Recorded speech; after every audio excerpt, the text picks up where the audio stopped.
দর্শক, আসসালামু আলাইকুম। স্বাগত জানাচ্ছি আমার কথা শুনবার জন্য। আপনারা জানেন পুরো ফেব্রুয়ারি জুড়ে বাংলাদেশ আওয়ামী লীগের পক্ষ থেকে বিভিন্ন ধরনের কর্মসূচি ঘোষণা করা হয়েছে। এই কর্মসূচি বিভিন্ন জায়গায় পালন হচ্ছে। বিভিন্ন জায়গায় তারা বাধাপ্রাপ্ত হচ্ছে।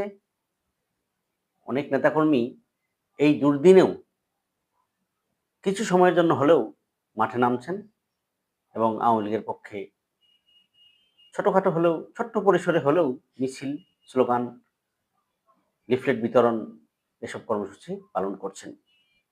সামনে আরো অনেকগুলো কর্মসূচি রয়েছে। আমি আগেই বলেছি। পুরো ফেব্রুয়ারি জুড়ে আওয়ামী লীগের এই কর্মসূচি চলবে, এমনটাই আওয়ামী লীগের পক্ষ থেকে বলা হয়েছে।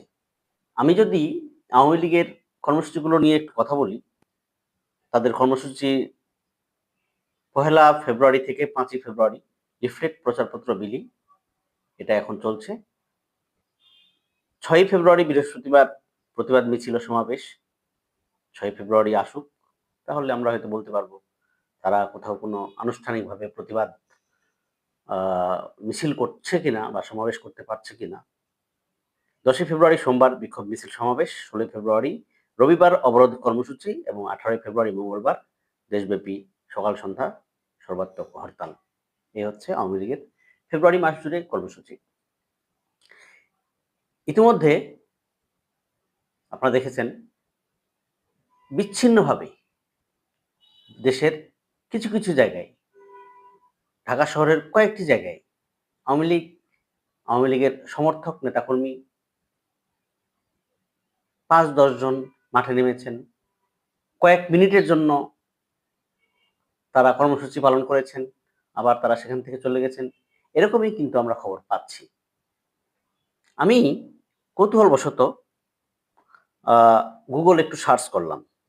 সব পত্রিকায় তো এইভাবে একভাবে দেখা সম্ভব না একই সাথে। তো Google এ সার্চ করলাম লিফলেট বিতরণ এই কিওয়ার্ড দিয়ে। তো আমার কাছে অনেকগুলো নিউজ চলে এলো। তো নিউজগুলো যদি আমি একটু পড়ে শোনাই তাহলে হয়তো আ সারা বাংলাদেশের চিত্রটা ফুটে উঠতে পারে। আমি সেটা মনে করি। তো আ ১ম এ জনকণ্ঠ একটি রিপোর্ট করেছে, লিফলেট বিতরণের সময় আওয়ামী লীগ নেতাকে গণধোলাই। এরকম ঘটনাগুলো ঘটছে। কারণ আওয়ামী লীগের পক্ষে জয় বাংলা, জয় বঙ্গবন্ধু এই স্লোগান নিয়ে রাস্তায় মাঠে নামবেন আর বাধা পাবেন না, তা তো হবে না। বাধা পাচ্ছেনও তারা। অলরেডি একজন আওয়ামী লীগের নেতাকে গণধোলাই দেওয়া হয়েছে। এটা দৈনিক জনকণ্ঠ একটি রিপোর্ট করেছে। আবার জাগো নিউজ 24 একটি রিপোর্ট করেছে ২ ঘন্টা আগে। হবিগঞ্জ আওয়ামী লীগের লিফলেট বিতরণ করছিলেন আইনজীবী, পিটিয়ে পুলিশে দিল জনতা। এটা হবিগঞ্জের ঘটনা। আমার কথা হচ্ছে যে লাখ নেতাকর্মী তাদেরকে আ তারা তো আছেন দেশে নাকি? তারা তো আর হারিয়ে যাননি। আমরা যদি বলি ফ্যাসিস্ট শেখ হাসিনা দেশ ছেড়ে পালিয়ে গেছেন বা ওবায়দুল কাদেররা চলে গেছেন। নেতাকর্মীরা তো আছেন দেশে। সারা দেশের আ বিভিন্ন জেলা শহরের, বিভিন্ন বিভাগের তৃণমূল যারা নেতাকর্মী তারা তো আছেন। তারা তো আর পালিয়ে যাননি। তো তারা এই আওয়ামী লীগের পক্ষে যখন কথা বলতে আসছেন, স্বাভাবিকভাবে বাধা পাচ্ছেন। কেউ মারধরের শিকার হচ্ছেন, কেউ গণধোলাইয়ের শিকার হচ্ছেন, কাউকে পুলিশে দেওয়া হচ্ছে। একজন আইনজীবীকে পিটানো হয়েছে এবং পুলিশে সোপর্দ করা হয়েছে। এটা হচ্ছে হবিগঞ্জে। আমরা চ্যানেল 24 একটু ২ ঘন্টা আগে নিউজ করেছে। লিফলেট বিতরণ, আওয়ামী লীগ নেতাকে পিটিয়ে পুলিশে সোপর্দ। এটা আমি আগে জানিয়েছি। শেয়ার নিউজ 24.com আওয়ামী লীগের লিফলেট বিতরণ করার বিষয়ে যা বললেন শিক্ষা ক্যাডার। একজন শিক্ষা ক্যাডার। তিনি হচ্ছেন মুকিব মিয়া। লালমনিরহাটের পাটগ্রামের সরকারি জসমুদ্দিন কাজী আব্দুল গনি কলেজের ইংরেজি বিভাগের সহকারী অধ্যাপক তিনি। তিনি বিশেষ শিক্ষা ক্যাডার ৩১তম ব্যাচের কর্মকর্তা। তার বিরুদ্ধে অভিযোগ উঠেছে। তিনি বলা হচ্ছে রিপোর্টে চাকরিবিধি লঙ্ঘন করে অন্তর্বর্তী সরকারের পদত্যাগের দাবিতে আওয়ামী লীগের লিফলেট বিতরণ করছেন মুকিব মিয়া নামে শিক্ষা ক্যাডারের একজন কর্মকর্তা। অথচ বিগত ৩ মাসে একদিনও কলেজে যাননি তিনি, নেননি ক্লাসও। আমরা অতি আবেগপ্রবণ। এই আবেগপ্রবণের জায়গাটা থেকে বের হয়ে আসতে হবে। বাংলাদেশের চাকরি বিধি বলে যে একটি বিধি আছে, সেই বিধির স্পষ্ট তিনি লঙ্ঘন করেছেন। এটা কিন্তু বাস্তব সত্য। আপনি হতে পারেন আওয়ামী লীগ, আপনি হতে পারেন বিএনপি, আপনি হতে পারেন অন্য কোনো দল, কোনো সমস্যা নেই। কিন্তু আপনি সরকারের একজন কর্মকর্তা কর্মচারী হয়ে আপনি সরাসরি আ যেরকম রাজনৈতিক নেতৃবৃন্দ, রাজনৈতিক নেতাকর্মীরা যেভাবে সরকারের বিরুদ্ধে মাঠে নামেন, আপনি সেইভাবে মাঠে নামতে পারেন না। আ এটা আপনি স্পষ্ট আপনার চাকরিবিধি লঙ্ঘন করেছেন। এটাই আ আমি মনে করি। বলাও হচ্ছে তাই। এটা বিষয় আ সরকার দেখবে। তো এটা বেশ আলোচিত এই মুহূর্তের একটি ঘটনা। এরপরে আজকের পত্রিকা রিপোর্ট করেছে রাজধানীর প্রেস ক্লাব এলাকায় লিফলেট বিতরণ করল আওয়ামী লীগ। এটা গতকালকের ঘটনা। আমরা যতটুকু জানি যে কয়েক মিনিট মানে জাস্ট ১, ২, ৩ মিনিটের জন্য তারা দাঁড়িয়েছিল কয়েকজন এবং ২-৩ টা মানে কয়েকটা ক্যামেরা ছিল তারা ছবি তুলেছে। তারপর কিন্তু তারা চলে গেছে। এটুকুই আমরা জানি। আ সো ওইভাবে দাঁড়াতে পারেনি। কিন্তু মুক মানে মূল উদ্দেশ্য হচ্ছে ছবি তুলে সেটা গণমাধ্যমে দেওয়া। যে হ্যাঁ, আমরা মাঠে আছি। আওয়ামী লীগ কিন্তু সেটাই করছে। যেটা আমরা অতীতে দেখেছি জামাত শিবিরের ক্ষেত্রে, আমরা বিভিন্ন জায়গায় বিএনপির ক্ষেত্রেও দেখেছি। হঠাৎ করে রাস্তায় কয়েকশো মানুষ জামাতের লোকজন নারায়ে তাকবীর, আল্লাহু আকবার বলে স্লোগান দেওয়া শুরু করল। আবার ২ মিনিটের মধ্যে ন্যায় হয়ে গেল।